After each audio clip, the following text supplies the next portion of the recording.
하나님 말씀 같이 교독합니다. 내가 이것을 너희에게 이르면 너희로 실족하지 않게 하려 함이니 사람들이 너를 주를 뿐 아니라 내가 이르는 그 너희를 죽이는 자가 생각하기를 이것이 하나님을 섬기는 일이라 하리라. 그들이 이런 일을 할 것은 아버지와 나를 알지 못함이라. 오직 너희에게 이 말을 한 것은 너희로 때를 당하면 내가 너희에게 말하는 것을 기억나게 하려 함이요 처음부터 이 말을 하지 아니한 것은 내가 너희와 함께 있었습니다. 지금 내가 나를 보내신 이에게로 가는데 너희 중에서 나더러 어디로 가는지 묻는 자가 없고 도리어 내가 이 말을 함으로 너희 마음에 근심이 가득하였도다. 그러나 내가 너희에게 십상을 말하노니 내가 떠나가는 것이 너희에게 유익이라. 내가 떠나지 아니하면 보혜사가 너희에게 오시지 아니할 것이요 가면 내가 그를 너희에게 보내리니 그가 와서 죄에 대하여 의에 대하여 심판에 대하여 세상을 책망하시리라. 죄에 대하여라 함은 그들이 나를 믿지 아니함이요 의에 대하여라 내가 아버지께로 가니 너희가 다시 나를 보지 못함이요 심판에 대하여라 함은 이 세상 임금이 심판을 받았음이니라. 내가 아직도 너희에게 이를 것이 많으나 지금은 너희가 감당하지 못하리라. 같이 합니다. 시작. 그러나 진리의 성령이시면 그가 너희를 모든 진리 가운데로 인도하시니 그가 스스로 말하지 않고 오직 들은 것을 말하며 장래일을 너희에게 알리시리라. 아멘. 오늘 이 말씀을 어제도 읽고 그제도 읽고 요한복음 16장으로 넘어가야 되는데 그러면서 도대체 뭘 이렇게 말씀을 증거할까? 제 안에 파고 파봐도 없어요. 그러면서 한 가지 느낀 건 내가 요즘 성령님하고 조금 멀어진 것 같구나 이런 마음이 들었어요. 뭔가 있어야 주죠. 그죠? 베드로와 요한이 성전 미문에 앉아서 내게 있는 것을 네게 주노니 그 나사렛 예수 이름으로 일어나 걸어라. 전에 성령에 대해서 이렇다 저렇다 이런 은사에 대해서 이렇게 저렇게 막 설교는 다 했잖아요. 그렇죠? 그걸 또 하자면 하겠지요. 그런데 왜 주님의 생명수는 계속 솟아나는 생수. 아멘. 뭔가 다시 또 끌어올려야 되는데 그 끌어올리는 것을 내가 하지 못했구나 이런 마음이 들었습니다. 여러분들은 누군가하고 이야기할 때 똑같은 얘기만 반복하지 않잖아요. 만나는 사람하고 이야기할 때 뭔가 계속 전에 했던 얘기인 것 같은데 전에 했던 성경에 있는 말씀인 것 같은데 다르게 또 얘기가 될 때도 있잖아요. 그게 바로 다시 새롭게 솟아나는 생물과 같은 그런 모습인데 이 말씀을 읽고 또 읽고 길어 올라오는 게 없어요. 첫 번째는 제가 성령님과 이 생수를 기르는 일을 내가 하지 않았구나. 또 한 가지 성령님과 거리가 내가 전과 같지 않고 멀어졌구나. 그렇죠? 대단히 가가지고 막 누군가를 두들겨 패고 뭐를 못된 짓을 하고 강도짓을 하고 막 그래가지고 죄를 지어가지고 멀어진 게 아니라 그냥 세월의 때를 묻어서 가다 보니까 쭉 멀어졌어요. 우리도 마찬가지잖아요. 한 지역에서 살면서 그냥 사이좋게 지냈는데 한동안 왕래가 뜸해지니까 멀어진 것처럼 여겨지는 거죠. 그래서 그랬구나. 여기 계신 여러분 우리 모두도 나 자신의 신앙을 하나님의 말씀을 대하면서 자꾸 한번 들여다보고 다른 사람 생각할 것이 없어요. 아멘. 하나님의 말씀은 검이에요. 하나님의 말씀은 좌우의 날선 어떤 검보다 예리한 능력이에요. 이 능력의 검은 나를 향해요. 다른 사람을 향해서는 사랑으로 가요. 하나님의 말씀으로 다른 사람을 재단하면 아파요. 그리고 그 사람이 굉장히 힘들어요. 왜? 하나님의 말씀으로 재단하기 때문에. 그런데 우리는 나 자신에 대해서, 스스로가 스스로에 대해서는 하나님의 말씀으로 재단하고, 다른 사람에 대해서는 사랑으로, 또 사랑으로 가면 권해주고 권고해주는 것으로 그렇게 다가가지는 믿음의 사람이 되기를 예수님으로 축원합니다. 자, 어떤 사람이 신앙생활을 하다가 예배를 주의를 지키는 일이 조금 막 이렇게 뜸해졌습니다. 뜸해졌어요. 그런 사람을 향해서 여러분들이 주일 성수 안 하면 지옥 가 이렇게 이야기를 하면, 교회 나와 이렇게 이야기를 하면 아마 듣는 사람이 마음이 좀 그럴 거예요. 그렇죠? 그런데 사랑으로 다가가줘서, 나한테는 주일 성수 안 하면 내가 혹시 지옥 구덩이에 빠질지 두렵구나, 이런 마음으로 자신에게는 대하지만 다른 사람에게 대할 때는 아이고 집사님이 없으니까, 우리 권사님이 없으니까 교회 빈자리가 너무 크대, 권사님 기도를 내가 오느라고 욕봤어, 이렇게 이야기하면 하늘과 땅 차이지. 그렇죠? 그렇게만 이야기를 해도 깨달을 사람은 깨닫지요. 그렇죠? 그러니 여기 계신 저와 여러분이 조금은 그게 지혜인 거죠. 하나님의 말씀을 가지고 그것을 재단하고 쪼개고 그것을 적용할 때는 나한테, 그리고 다른 사람에 대해서는 사랑과 권고, 그리고 기다려줌과 인내함과 성령의 열매들로 대하는 그런 됨이 있기를 예수 이름으로 축원합니다. 아멘. 자, 오늘 이제 15장 26절 27절을 보니까 성령이 오시면 증인이 되고, 그리고 우리 또한 함께 있어서 증인이 된다, 이 얘기를 이제 낮 시간에 말씀을 통해서 봤어요. 그런데 16장에 들어가서는 뭐라고 하시냐면, 내가 이것을 너희에게 이름은 실족하지 않게 하라. 갑자기 말씀의 온도가 바뀌어져요. 성령이 오신다, 막 증인이 된다, 이런 막 뜨거운 얘기를 하시다가 온도가 싹 바뀌어요. 아니, 성령이 오시면 막 이제 계속 뜨거워져야 되는데 주님은 이 온도차를 분명히 해주고 계십니다. 그렇죠?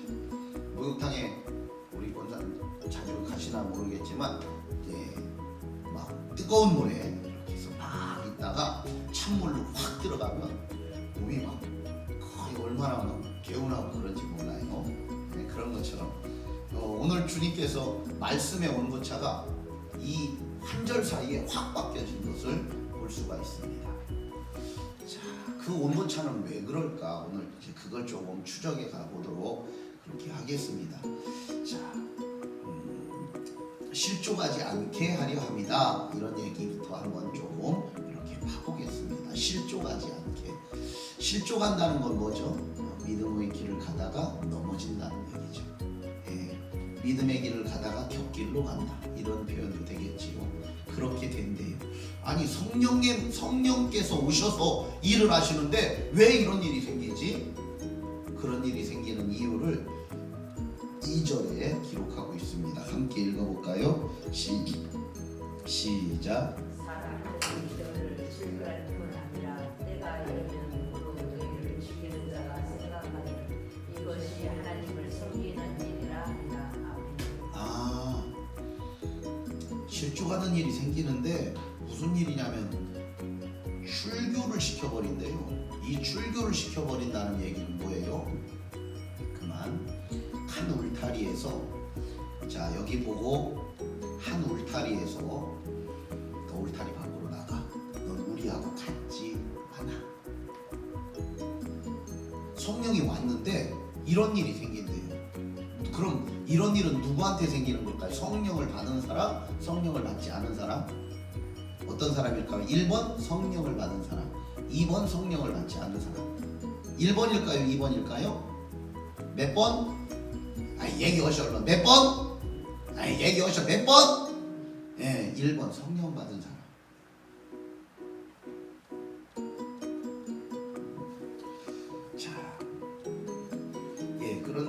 이런 일이 도대체 왜 생길까? 왜 생길까? 예수님은 자신을 대해서 먼저 말씀을 해주시는 거죠. 예, 자신이 왔을 때 예수님이 성령이 충만하셨고, 그렇기 때문에 자신이 왔을 때 사람들이 나사렛 도당이라고 했고, 나사렛 이단이라고 했고, 이렇게 얘기를 했거든요. 바리새인과 서기관들, 다시 말해서 정통이라고 말하는 자들이 그렇게 말했거든요. 우리가 지금 그런 예수를 믿고 있는 거예요. 우리가 지금 십자가에서 형벌로 죽은 예수를 믿고 있는 거예요. 우리는 정말 역사적으로 볼 때 막 아니 왕 중에 왕이고 막 대단한 분으로 믿는 게 아니라, 역사적으로 볼 때는 십자가에서 처형당한, 정치범으로 처형당한 예수를 믿는 거예요. 그런데 우리의 믿음은 그렇게 죽으신 그분이 하나님의 아들이고, 그렇게 죽으신 그분이 하나님의 아들로 왕 중에 왕이시고 만주의 주가 되시고 사망 권세 깨뜨리시고 부활로 승리하시는 영광의 주시다. 아멘. 우리는 그걸 믿는 거지요. 아멘.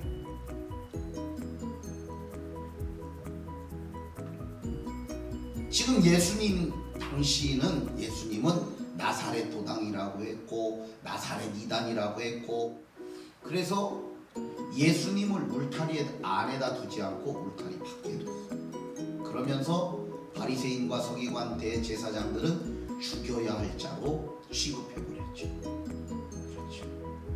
성령을 받은 자를 그렇게 여겼습니다. 자, 그러면 우리 또한 지금 유대인들 대제사장들 앞에 우리가 서 있다면 똑같이 취급을 받아야 되겠죠. 그것에 대해서 지금 예수님은 제자들에게 그것을 말씀해 줘요. 자, 성령이 오면 내가 그렇게 되는 것처럼 니네도 그럴 거야, 이 얘기를 해주시는 거예요. 그러면 성령 받은 우리도 또한 그럴 수 있겠다. 그렇죠.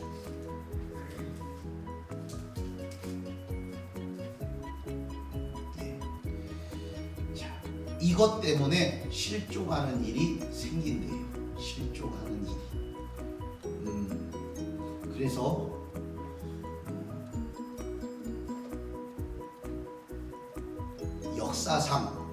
역사를 제가 이제 교회사를 이렇게 쭉 좀 공부들을 해서 해봤으니까요. 그렇다고 잘하는 것도 아니에요. 아무튼 이렇게 공부를 해보니까 역사상 대부분 성령 운동하고 성령이 뜨거웠던 분들은 다 정죄를 당해요. 재미있는 건 정죄 당한 다음에 두 가지 증상으로 나타나요. 정죄 당해서 기존 교단에서 쫓겨나서 새롭게 교단을 만들거나 이런 일들을 하거든요. 이런 일들을 해놓고 나서 이상하게 변질돼서 이단이 되는 존재들이 있고, 반면에 그렇지 않고 건강하게 계속 자라가는 부류가 있더라는 거예요. 여러분들은 성공회 들어는 보셨죠? 성공회 가서 예배 드리려면 제복 입어요. 제복.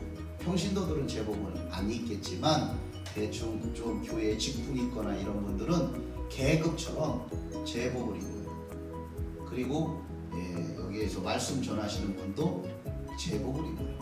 이 성공회가 출발하게 된 이유는 다른 데 있는 거 아니에요. 왕이 이혼하고 싶은데 이혼을 못하게 하네. 그러면 우리는 그러지 말고 우리는 이 가톨릭에서 나오겠다. 그래가지고 끌고 나온 거예요. 그래가지고 우리는 새롭게 교단하겠다. 이렇게 한 거예요. 그게 영국 국교회고 성공회가 된 거예요. 감리교도 마찬가지예요. 존 웨슬레라는 분이 그렇게 한 거예요. 출발은 성공회는 좋지는 않았지만 그래도 계속 건강하게 복음의 일을 감당하여 오기는 했어요. 그런데 거기는 십자가의 군대적 성향이 조금 더 강해요. 자, 뭐 감리교는 뭐 서천의 감리교는 많지는 않지만 감리교는 존 웨슬레가 대학에서 계속 말씀 보고 기도하고 말씀 보고 기도하고 그러다가 선교사로 내가 미국에 가서 저 아메리카 대륙에 가서 복음을 전하겠다 가다가 갔어요. 가가지고 막 열심히 했어요. 자신의 그 젊은 열정으로. 그런데 안 되는 거예요. 그래가지고 낙심하고 해서 다시 배 타고 돌아오는데 모라비안 교도들이 예배드리는 곳에 참석해요. 거기에서 꼬꾸라져서 성령 받아요. 그러고 나서 이제 뒤집어지기 시작합니다. 성령이 나타나서 기존 교단에서는 감당을 못하니까 나온 거예요. 그럼 기존 교단들이 왜 감당을 못할까요? 이미 딱딱하게 굳어져 있기 때문에 그래요. 화석화되어 있다고 보면 돼요. 이미 딱딱해졌다고 보면 돼요. 그러면 왜 딱딱해졌냐는 거예요. 오래되니까요. 모든 교단이 처음에 성령으로 시작 안 했냐고요. 예, 첫 교회인 예루살렘 교회가 처음에 성령으로 시작하지 않았냐고요. 그런데 시간이 지나면 지날수록 성령은 뒷전이고 교리가 그 자리를 장악하고 교권이 그 자리를 장악하니까 그래요. 장로교는 안 뜨거웠냐고요. 대한민국의 장로교가 안 뜨거웠냐고요. 우리 기장 예장이 처음 갈라졌어요. 57년 58년도경에 기장 예장이 처음 갈라졌어요. 그런데 갈라지기 전에 얼마나 뜨거웠냐고요. 얼마나 뜨거웠냐고. 이기풍 선교사님 같은 경우는 제주도 가가지고 우상 숭배, 우상 땅지 때려부시는데 대장이셔요. 기장교단이 그 모든 지금 이제 제주도에 있는 교회들을 많이 이제 있는데 그때 여파로 세워진 거예요. 그렇게 뜨거웠던 이 교단인 장로교 교단이 어느 순간에 한순간이 아니에요. 시간이 지나면서 딱딱해지고 굳어지고 그래서 방언하면 잘못됐다고 그러고 하나님 음성 들으면 잘못됐다고 그러고 그렇게 교권이 짓누르는 그런 교단으로 딱딱해져 가기 시작한 거예요.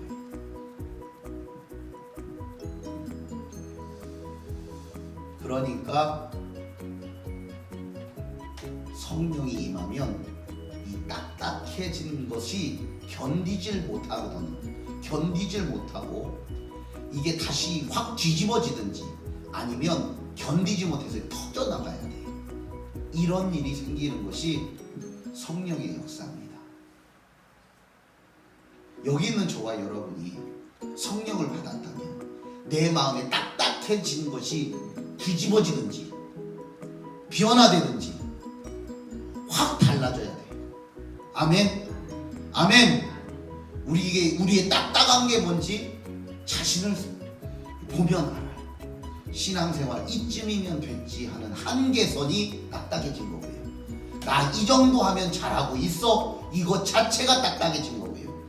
그리고 더 주님을 가까이 하지 않으려고 하는 것이 딱딱해진 거고요. 성령 받으시오, 성령 충만 받으시오 하면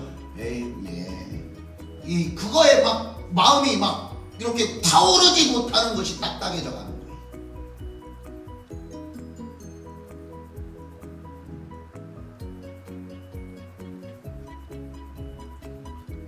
그렇게 보면 우리가 딱딱한 자가 되어서 누군가가 성령의 큰 역사가 나타나면 우리가 혹시 그 사람을 출교해버리는 그런 사람이 혹여 될 가능성도 있다고 본다면 우리가 이런 부분에 있어서 나를 자꾸 갖고 내야 하겠구나. 아멘. 아멘. 농사를 다들 져보시고 그러셨으니까 농사와 관련돼서 이야기를 하자면 아무리 잘 이렇게 갈아엎어놓은 밭도 시간이 지나면 비가 오고 바람이 불고 그러면 그 땅이 잘 부드럽게 갈아져 있었어도 어느 순간에 딱딱하게 다져져 있어요. 그러면 어떻게 해야 돼요? 또 갈아엎어야 돼요. 또 갈아엎어야 돼. 마찬가지로 내 마음도, 내 마음의 밭도 어느 순간에 딱딱해져 있고, 어느 순간에 누군가가 짓밟고 가서 무뎌져 있고, 어느 순간에 짐승이 밟고 지나가고, 어느 순간에 비가 와서 딱딱해지고 굳어지고, 그런 모양이 있더라.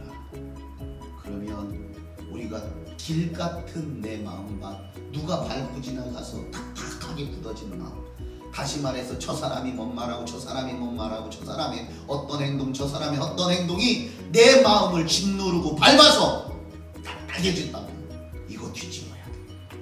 아멘. 이거 갈아엎어야 되고요. 뭘로 갈아엎어요? 칼로 보습을 만들어. 이사야 선지자를 통해서 분명히 말씀하셔요. 이 칼은 뭐예요? 말씀이에요. 말씀으로 기경하는 거예요. 오늘 들은 말씀으로요. 오늘 들은 말씀. 아, 그렇구나. 내가 누군가를 출교할 사람이 될 수 있겠구나. 나는 그런 자가 되면 안 되지. 성령 받은 자를 오히려 존중해주고 따라가지고, 그리고 나도 성령을 사모하는 자가 되어야 되는데, 오히려 성령 받을 자를 내가 출교할 자로 만들어가고 정죄하고 그를 이렇게 가위질하고 있고, 그런다면 자칫 하나님을 대적하는 수가 있겠구나. 나는 그런 자가 되면 안 되지. 그래, 내 마음을 뒤집자. 이런 마음으로, 오늘 말씀에 내 마음을 뒤집자 하는 그런 마음으로 저와 여러분이 세워지고, 할렐루야. 그래서 오늘 한번 뒤집어보고, 뒤집는 건 어떻게 해요? 그냥 안 돼요. 첫 번째, 부르짖어야 돼요. 너희는 내게 부르짖으라. 내가 내게 응답하겠고 네가 알지 못하는 크고 비밀한 일을 너희에게 보이리라. 아멘. 부르짖어야 뒤집어져요. 그리고 회개해야 뒤집어져요. 어쩔 수 없습니다. 회개만큼 우리의 마음을 기경하는 것이 없습니다. 근데 회개할 때 그냥 주여 잘못했습니다 한 번만 하고 지나지 말고요. 계속 작은 것이라도 있다면 계속 잘못했습니다, 용서해 주세요, 나를 불쌍히 여겨주세요, 나를 살려주세요, 계속 부르짖을 때 안에서 애통이 터져 올라와요. 그것은 성령께서 하시는 거예요. 애통이 올라오기까지 우리는 계속 그렇게 부르짖어서 주님 앞에 나를 용서해 달라고, 나를 불쌍히 여겨 달라고 해야 될 필요가 있는 거예요. 아멘. 이제 그렇게 그만하겠습니다. 자, 이 시간에 같이 기도할 텐데, 다른 사람 생각하지 말고, 여기 지금 예수님하고 나만 있다고 생각하시고 우리 같이 기도하면서 주님 앞에 나아가